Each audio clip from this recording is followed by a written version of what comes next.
Assalamualaikum warahmatullahi wabarakatuh. Gimana kabarnya hari ini anak-anak?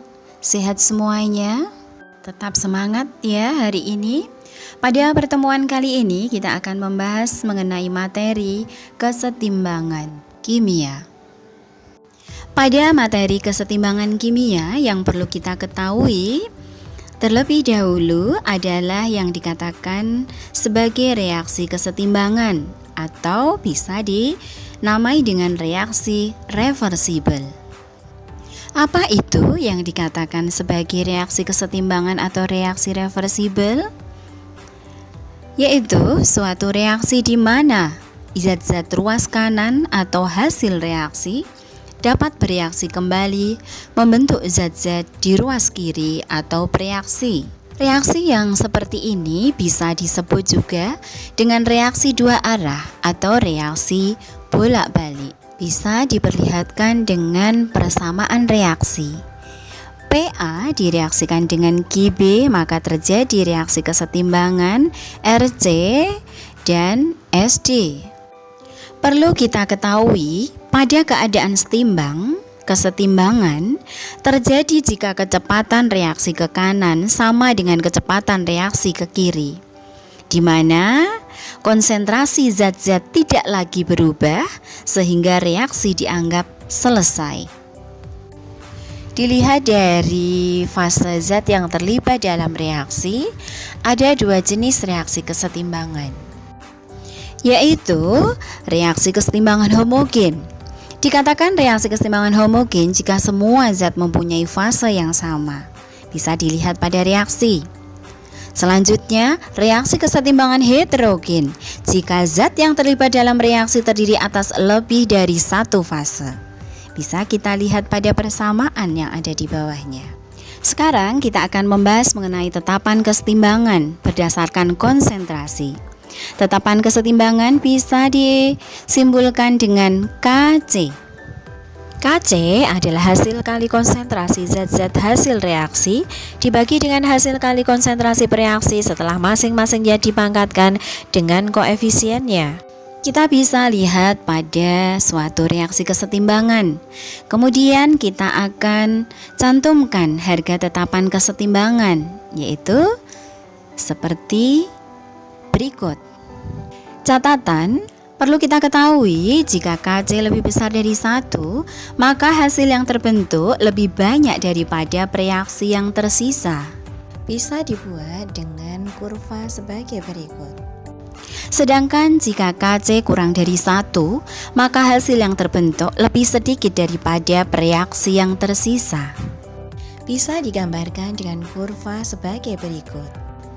Nilai yang dimasukkan ke dalam rumus Kc hanya konsentrasi zat-zat yang berfasa larutan atau Aq dan gas saja. Harga Kc hanya dipengaruhi suhu. Bila selama suhu tetap, harga Kc juga tetap. Harga Kc berubah hanya jika suhu berubah. Untuk reaksi yang berhubungan dengan reaksi eksoterm endoterm, perhatikan untuk reaksi endoterm, bila suhu dinaikkan, Kc bertambah besar. Untuk reaksi eksoterm, bila suhu dinaikkan, Kc bertambah kecil.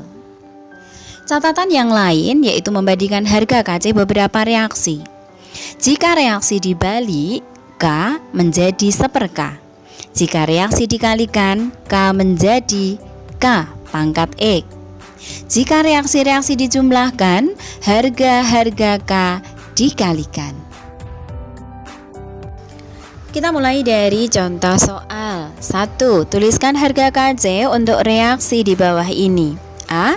2SO2 dalam keadaan gas direaksikan dengan O2 dalam keadaan gas, terjadi reaksi kesetimbangan 2SO3 dalam keadaan gas. B. C dalam keadaan solid atau padat direaksikan dengan CO2 dalam keadaan gas, maka terjadi reaksi kesetimbangan 2CO dalam keadaan gas. Penyelesaiannya yaitu yang A, Kc sama dengan konsentrasi SO3 pangkat 2 dibagi konsentrasi SO2 pangkat 2 dikalikan konsentrasi O2. Perlu kita ingat bahwa Kc adalah hasil kali konsentrasi, hasil reaksi dibagi dengan pereaksi dipangkatkan dengan koefisiennya masing-masing. Perlu diingat di sini bahwa yang kita gunakan dalam keadaan gas semuanya, sehingga digunakan semuanya. B. Kc sama dengan konsentrasi CO pangkat 2 dibagi konsentrasi CO2. Di mana perlu kita ketahui bahwa syarat yang kita gunakan adalah dalam keadaan gas dan aki, sehingga untuk yang S kita tidak masukkan ke dalam rumus. Contoh kedua, dalam ruang tertutup yang volumenya 8 liter pada suhu tertentu terdapat kesetimbangan antara 0,7 mol gas hidrogen, 0,6 mol gas klor, dan 0,5 mol gas HCl. Berapakah harga tetapan kesetimbangan pada keadaan tersebut? Untuk contoh nomor 2 perlu kita ketahui untuk penyelesaiannya, yaitu membuat reaksi yang terjadi dulu. Reaksi yang terjadi di sini ada gas hidrogen. Gas hidrogen direaksikan dengan gas klor Cl2, maka akan terjadi reaksi kesetimbangan 2HCl, di mana volume totalnya di sini diketahui 8 liter. Sebelum kita menggunakan rumus Kc, kita terlebih dahulu mencari konsentrasi masing-masing dulu. Karena di dalam rumus Kc menggunakan konsentrasi hasil dibagi dengan pereaksi dipangkatkan dengan koefisien masing-masing. Mencari konsentrasi atau kita ketahui molaritas, itu rumusnya mol per volume. Sehingga di sini masing-masing molnya sudah ada dibagi dengan volumenya total yaitu 8 liter. Sehingga didapatkan hasil 0,7 per 8 untuk H2, untuk konsentrasi Cl2 0,6 per 8, untuk konsentrasi HCl 0,5 per 8. Sehingga kita masukkan ke Kc, yaitu rumusnya konsentrasi HCl pangkat 2 dibagi konsentrasi H2 dikalikan konsentrasi Cl2. Kita masukkan masing-masing molaritasnya sesuai dengan rumusnya, sehingga didapatkan 25 per 42.